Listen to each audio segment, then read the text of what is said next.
शुरुआती लड़ाई उत्तर अमेरिका महाद्वीप पर हुई। सप्तवर्षीय युद्ध में पराजय के बाद बदले के लिए आर्थिक फ्रांस ने 1778 में इस नए राष्ट्र से एक संधि की, जो अंततः विजय के लिए निर्णायक साबित हुई। अमेरिका में 13 ब्रिटिश उपनिवेश बनाए जा चुके थे। अमेरिका उपनिवेशों को भौगोलिक दृष्टि से 3 भागों में विभाजित किया जा चुका था, जो कि कुछ निम्न है। उत्तरी भाग में मैसाचुसेट्स, न्यू हैम्पशायर, रोड्स द्वीप ये पहाड़ी और बर्फीले क्षेत्र थे, अतः कृषि के लायक ना थे। इंग्लैंड को यहाँ से मछली और लकड़ी प्राप्त होती थी। सेकेंड, मध्य भाग में न्यूयॉर्क, न्यू जर्सी, मैरीलैंड आदि थे। इन क्षेत्रों में शराब और चीनी उद्योग थे। थर्ड, दक्षिण भाग में उत्तरी कैरोलिना, दक्षिणी कैरोलिना, जॉर्जिया, वर्जीनिया आदि थे। यहाँ की जलवायु गर्म थी, अतः ये प्रदेश खेती के लिए उपयुक्त थे। यहाँ मुख्यतः अनाज, गन्ना, तंबाकू, कपास और बागानी फसलों का उत्पादन होता था। अब हम जानेंगे अमेरिका स्वतंत्रता संग्राम के कारण, मतलब किन कारणों ये युद्ध हुआ, क्या क्या कारण रहे। फर्स्ट, इंग्लैंड के प्रति सहानुभूति का अभाव, यानी कि जो वहाँ पे उपनिवेश में जो लोग निवास करते थे उनका इंग्लैंड के प्रति सहानुभूति बिल्कुल भी नहीं थी, उनको बहुत ज्यादा अभाव था।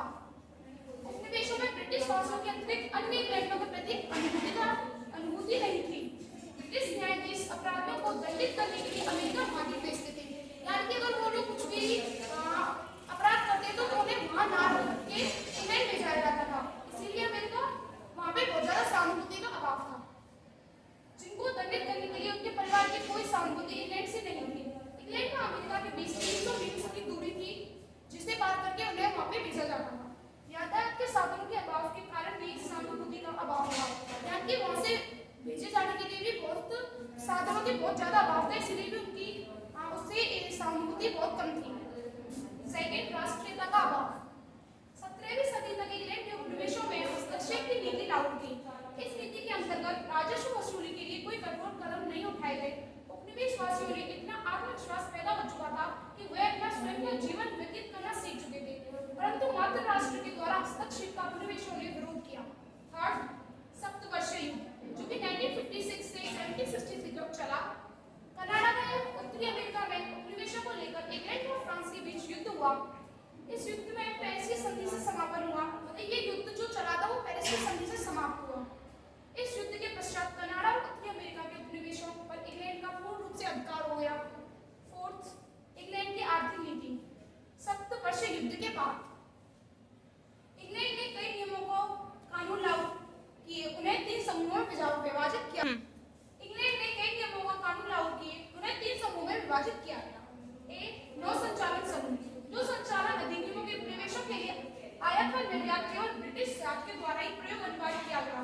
यानी कि नौ संचालन समूह में यह हुआ कि जो उपनिवेश थे उनमें सिर्फ और सिर्फ आयात और निर्यात ब्रिटिश जहाजों के द्वारा अनिवार्य किया गया, और बाकी के जितने भी जहाजों का प्रयोग हुआ था उनका उन्हें मना कर दिया गया, मतलब कि उनके द्वारा यातायात नहीं किया जाएगा। इन जहाजों का संचालन ब्रिटिश अधिकारियों द्वारा किया होगा। इसमें अमेरिका का जहाज बनाने का उपयोग बंद हो गया। बी, औद्योगिक अधिनियम, कई वस्तुओं के उत्पादन पर प्रतिबंध लगाया गया। 1689 में ऊनी फैशन के पर निर्यात पर प्रतिबंध लगा दिया गया। 1750 में कारखाने लगाने पर प्रतिबंध लगा दिया गया। व्यापार अधिनियम, इसके अनुसार उपनिवेशों द्वारा कच्चा माल, कपास, तंबाकू, चावल, चमड़ा, लकड़ी और नौ सैनिक उपकरण तो केवल इंग्लैंड को ही निर्यात करने होंगे, यानी कि सिर्फ इंग्लैंड को ही निर्यात करने पर वो रखा गया, बाकी की।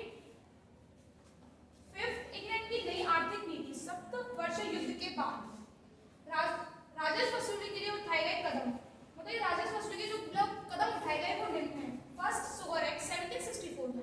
सप्तवर्षीय युद्ध से पूर्व अमेरिका उपनिवेश फ्रेंच वेस्ट इंडीज से चीनी खरीदते थे, परंतु इस नियम के अनुसार उपनिवेश केवल ब्रिटिश वेस्ट इंडीज से चीनी खरीद सकेंगे। चीनी पर जो कि 6 पेंस से घटाकर 3 पेंस कर दिया गया, जिसे